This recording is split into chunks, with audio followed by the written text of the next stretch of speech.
ชีวิตและกฎหมายตอนผลสะท้อนของการร่วมประเวณีก่อนการแต่งดอง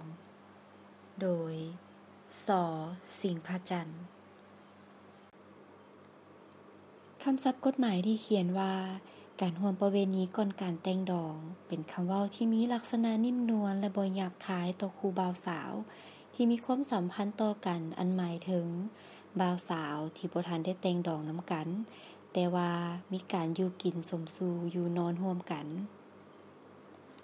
กฎหมายว่าด้วยครอบครัวฉบับปรับปรุงเลขที่05/สพศลงวันที่26กรกฎาคม2008ภาคที่2หมวดที่1มาตรา8กำหนดการร่วมประเวณีก่อนการเป็นผัวเมียเอาไว้ว่าเมื่อสู้สาวได้ร่วมประเวณีก่อนการเอากันเป็นผัวเมียถ้าหากชายสู้บ่เอาหญิงสู้เป็นเมียแล้วสายสู้นั้นก็จะได้เสียค่าปัวแปลงจิตใจค่าทำขวัญหญิงสู้หรือครอบครัวของหญิงสู้ตามฮิตของประเพณีในกรณีที่หญิงสู้หากบ่เอาสายสู้เป็นผัวก็จะบ่มีการเสียค่าปัวแปลงจิตใจค่าทำขวัญแต่อย่างใดในกรณีที่มีการถือพานอกจากจะได้เสียค่าทำขวัญแล้วสายสู้ยังจะได้เสียค่าออกลูกค่าอยู่กรรมและค่าใช้จ่ายอื่นๆนำอีกบ่ว่าในกรณีใดก็ตามสายสู้มีพันธะเลี้ยงดูแลลูกที่เกิดมานั้นจนกว่าเด็กจะฮอดอายุเกษียณอายุ18ปีถึงแม้ว่ามีกฎหมายบัญญัติไว้อย่างชัดแจ้งก็ตามปรากฏการณ์ที่สร้างความอัปยศให้แก่ฝ่ายหญิงและครอบครัวก็ยังมีหลายอยู่ในสังคมบ่ว่าอยู่ในตัวเมืองก็คือชนบทเช่นสายสู้มักปฏิเสธต่อการร่วมเพศกับผู้หญิงจนกลายเป็นเรื่องเป็นราวฟ้องร้องกันถึงอำนาจการปกครองขั้นพื้นฐานหรือกลายเป็นคดีห้องฟ้องขึ้นโฮงขึ้นศาลประชาชนบ่ที่เกี่ยวข้องเพื่อพิจารณาแก้ไขและก็มีหลายเรื่องหลายกรณีเมื่ออำนาจการปกครองหรือหน่วยไกล่เกลี่ยได้ทำการศึกษาอบรมไกล่เกลี่ยแล้วแต่ฝ่ายสายสู้ก็บ่ยอมรับและปฏิเสธต่อเหตุการณ์ดังกล่าว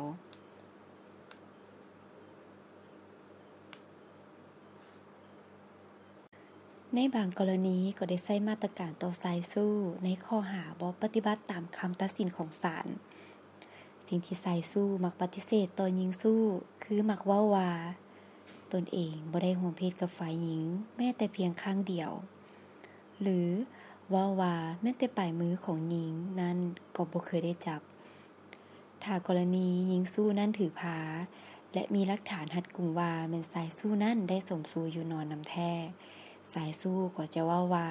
ได้อยู่นอนนำแท้แต่ว่าลูกอยู่ในท้องของหญิงนั้นบ่แม่นลูกของตนเหล่านี้เป็นต้น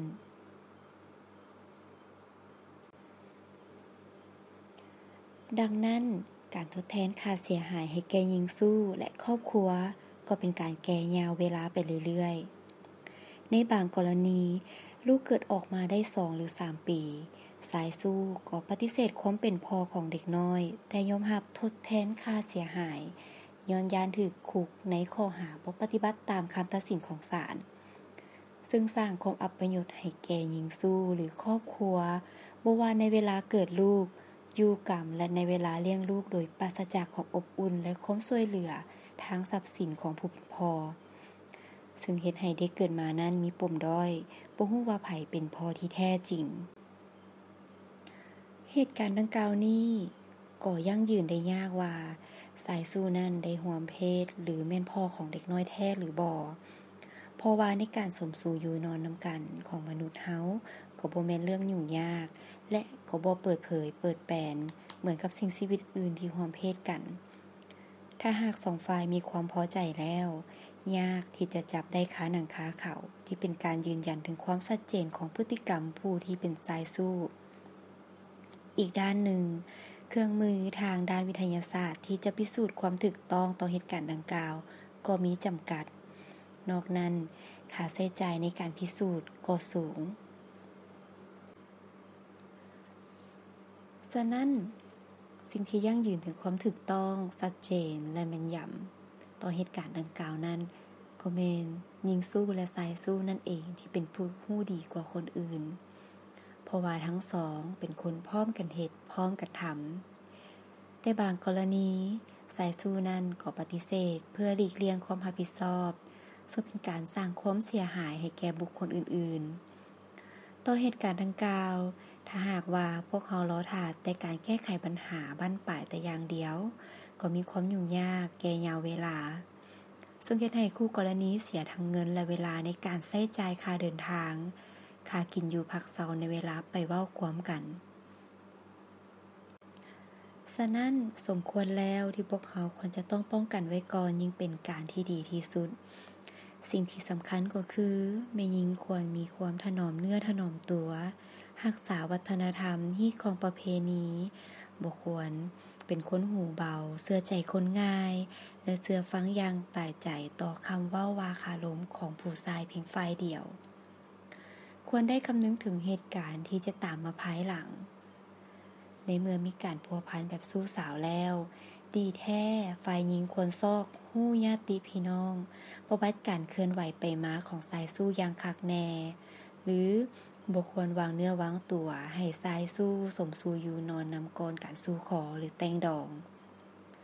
ควรปฏิบัติตามฮีตของประเพณีอันดีงามของชาติและระเบียบกฎหมายของบ้านเมืองนอกนั้นหญิงสาวควรได้ระวังในการไปมาร่วมกับชาย2 ต่อ 2บ่ควรสร้างโอกาสให้ได้อยู่นอนร่วมกันได้ง่ายเช่นบ่ไป2 ต่อ 2ในบ่อนที่ห่างไกลสายตาของคนอื่นเป็นต้นแมนในยามค่ำคืนการนุ่งถือของฝ่ายหญิงก็บ่ควรยั่วยวนเกินไปซึ่งจะเป็นการดึงดูดให้ฝ่ายซ้ายเกิดมีอารมณ์ทางเพศขึ้นเช่นนุ่งกระโปรงเขินๆนุ่งทรงขาสั้นนุ่งเสื้อบางๆในเวลาอยู่ร่วมกับผู้ชายหรือแขกต่างเพศควรจะนุ่งสิ้นนุ่งเสื้อให้เหมาะพอดีถูกตามประเพณีลาวซึ่งจะมีความงดงามและสุภาพเรียบร้อยในเมื่อแขกต่างดาวท้าวต่างแดนมาพบเห็นเพิ่นก็จะย่องย้อสรรเสริญถึงน้ำใจและวัฒนธรรมอันดีงามของชาติลาวเฮาที่คนลาวเฮาควรอนุรักษ์รักษาไว้ตลอดไปก่อนจะมีการสมสู่อยู่นอนร่วมกันของสู้สาวนั้นก็ควรมีการสู่ขอหรือแต่งดองกันก่อนจึงจะบ่มีความยุ่งยากซับซ้อนพร้อมทั้งบ่เป็นการเฝ้าฟังและย้านกลัวต่อผลสะท้อนที่จะตามมาในนี้ฝ่ายชายสู้ก็บ่ควรคิดและกระทำเพื่อเอาเปรียบผู้หญิงเพียงฝ่ายเดียวควรมีจิตใจเมตตาเพศกงกันข้ามบ่ควรเสยโอกาสตัวยุหลอกลวงหญิงสาวเพื่อทำลายความบริสุทธิ์ของฝ่ายหญิงแล้วก็หนีไปหรือบ่ยอมรับรู้ผลสะท้อนที่เกิดขึ้นจากการกระทำของตน